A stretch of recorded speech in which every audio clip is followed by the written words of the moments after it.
I'm a 28-year-old man, married to my wife, Sarah, who's 26. We've been together for 6 years, dating for 4 before getting married, and we've been planning to start a family soon.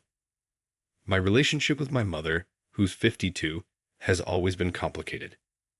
She raised me and my younger brother Tim, 24, on her own after my dad left when I was 10 and Tim was 6. We struggled financially, and Mom worked multiple jobs to make ends meet, leaving me to care for Tim. I cooked meals and helped him with homework while she worked late. Despite our hardships, I admired her determination. As I grew up, I realized that my mom relied on me emotionally more than she should have. She talked to me about her work and personal problems, even when I was still a teenager. I felt like I had to be strong for her, taking on a lot of responsibility early in life. By the time I was 22 and had my first real job as an entry-level accountant, I started helping her financially. At first, it was small things like buying groceries or paying a bill, and I didn't think much of it. I felt it was my duty after all she'd done for us.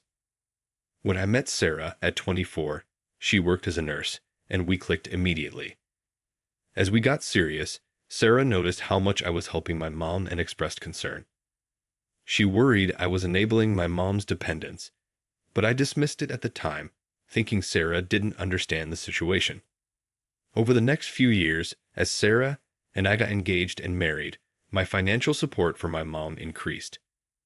My income was growing, and there always seemed to be a new crisis: car repairs, medical bills. I just couldn't say no. Sarah and I had frequent discussions about it. She worried that my mom was taking advantage of my generosity, and that it might affect our future, especially with our plans to buy a house and start a family. A significant portion of my income was going to help my mom, but I assured Sarah that it was temporary, that Mom just needed help getting back on her feet. 6 months ago, everything shifted. My mom called me, crying, saying she was behind on rent and needed $2,000 to avoid eviction. Without thinking twice, I transferred the money. But a week later, I noticed a strange charge on my bank statement for an online casino. I usually didn't question her expenses, but something felt off this time. After digging into her transactions, I discovered she had used most of the money on gambling. I was furious. When I confronted her, she broke down, admitting she had developed a gambling problem over the past year. She claimed she was trying to win enough money to pay me back and become financially independent. I told her I couldn't continue supporting her if she was going to gamble the money away, and insisted she get help. She promised to stop gambling and seek help, and for a couple of months, things seemed to improve. She stopped asking for money, and I thought that tough love had worked. Sarah and I started refocusing on our future, looking at houses and discussing when to start trying for a baby. Then, last week, everything fell apart. Sarah came home from work visibly upset. My mom had called her at the hospital, accusing me of cheating with my ex-girlfriend Lisa. I hadn't spoken to Lisa in years, since we briefly dated in college long before I met Sarah. I was blindsided by the accusation, but what hurt most was that Sarah didn't know what to believe. My mom claimed to have proof in the form of text messages between Lisa and me. I gave Sarah my phone without hesitation, knowing I had nothing to hide. But the damage was already done. The seed of doubt had been planted. Sarah said she needed time to process everything and went to stay with her sister. Now, I'm trying to make sense of why my mom would do this. Is it revenge for cutting off her financial support? Has her gambling addiction driven her to such extremes? I'm caught in the middle, not knowing how to fix it. I love my mom, but I'm starting to see how toxic our relationship has been. At the same time, I'm terrified of losing Sarah, the woman I want to spend my life with. Update 1. It's been 2 weeks since this all happened, and things have only gotten worse. Sarah hasn't come home, and we've barely spoken aside from a few texts. She's made it clear she's not ready to talk face to face. In one of her messages, she said she's unsure what to believe anymore. That hit me hard. After 6 years of trust, it's been shattered by my mom's lies, and I don't know how to rebuild it. I confronted my mom about the accusations. At first, she denied everything, saying she was only looking out for me. But the more I pressed her, the more her story unraveled. After hours of back and forth, my mom finally admitted she had made up the entire story. Her explanation: she believed Sarah was going to leave me eventually and thought she was protecting me by trying to break us up first. I was in disbelief. How could she do something so cruel? When I asked her, she couldn't seem to grasp the seriousness of her actions. It turned out she had fabricated the text messages she claimed to have. Using an old phone I'd given her years ago, she created fake conversations and showed screenshots to Sarah. The level of deception was staggering. I've decided to cut off all contact with my mom for now. She continues to call and text, alternating between apologies and trying to justify her actions, but I'm not responding.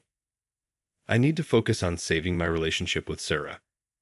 My brother Tim, surprisingly, has been a source of support. When I finally told him what happened, he wasn't as shocked as I expected. He revealed that he had stopped talking to Mom months ago after she borrowed money from him and gambled it away, just like she did with me. Tim shared some stories of his own that shed light on how manipulative our mom has been over the years. He mentioned times when she pitted us against each other or invented emergencies to get money or attention. Comparing notes with him has opened my eyes to the patterns in her behavior. I've been reflecting a lot on my relationship with my mom and realizing how much she's used guilt and emotional manipulation to keep me tethered to her. I'm angry at her, but also at myself for not seeing it sooner. Sarah had tried to warn me, but I wasn't ready to listen. A few days ago, Sarah's sister reached out to say that Sarah is still deeply hurt, but is considering talking things through. I'm hopeful, but I know there's no quick fix for this kind of betrayal. I've been thinking about what I want to say to Sarah when we finally talk. I'd want her to know I'm committed to setting clear boundaries with my mom and that I'm willing to do whatever it takes to rebuild our trust. But I'm scared it might be too late. In the meantime, I've been keeping busy. I've thrown myself into work, started therapy to work through my family issues, and even joined a support group for people with family members struggling with gambling addictions. It's been helpful to talk to others who understand what I'm going through. I'm also thinking about what my relationship with my mom might look like in the future, if we have one at all. I know I can't cut her off entirely. She's still my mom, and I worry about her. But I also know I can't keep enabling her behavior or letting her interfere in my life. This entire ordeal has made me realize how much I've neglected my own needs. I've always been focused on taking care of everyone else, and now, as I face the possibility of losing my marriage, I'm confronting some hard truths about the choices I've made. I hope Sarah will be willing to work through this with me, but I'm also preparing myself for the possibility that she won't. Either way, I know I have a lot of work to do on myself and my relationships. I just hope it's not too late to save the most important one. Update 2. It's been another month, and I wish I had better news. Sarah finally agreed to meet with me last week. We went for a walk in the park near our house, a place we used to spend a lot of time together. As soon as I saw her, I could tell something had changed. She seemed distant, avoiding eye contact. We made small talk about work and the weather, but it felt strange to discuss such mundane things with so much unresolved between us. Finally, Sarah got to the real reason for our meeting. She told me she'd been doing a lot of thinking. While she believed I hadn't cheated on her, the fact that my mom was able to cause such chaos in our relationship made her feel vulnerable. She feared that even if we reconciled, my mom would always be a problem in our lives. I reassured her that I'd cut off contact with my mom and was committed to maintaining strong boundaries. I told her about my therapy and the support group I joined. But Sarah said it wasn't just about my mom anymore. This situation had made her question whether we were truly right for each other. She brought up past arguments about my family and how she'd always felt like she came second.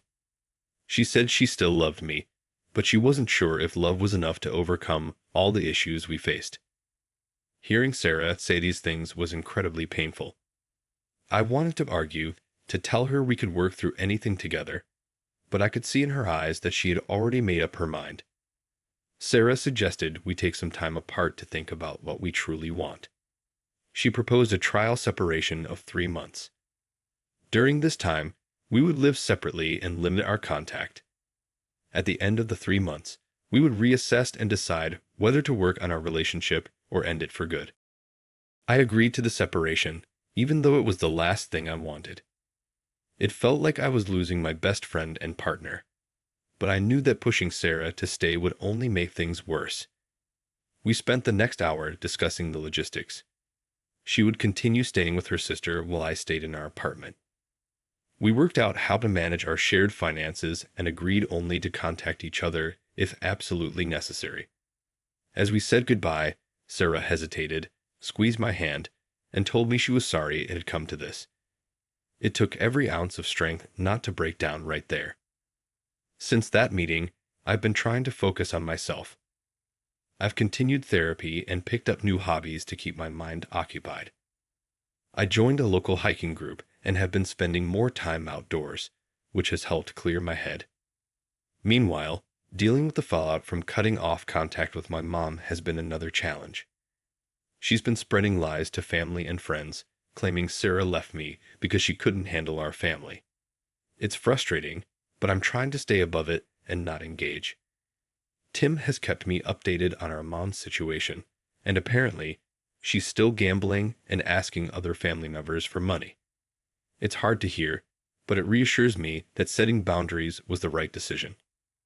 As the days pass, I swing between hope and despair.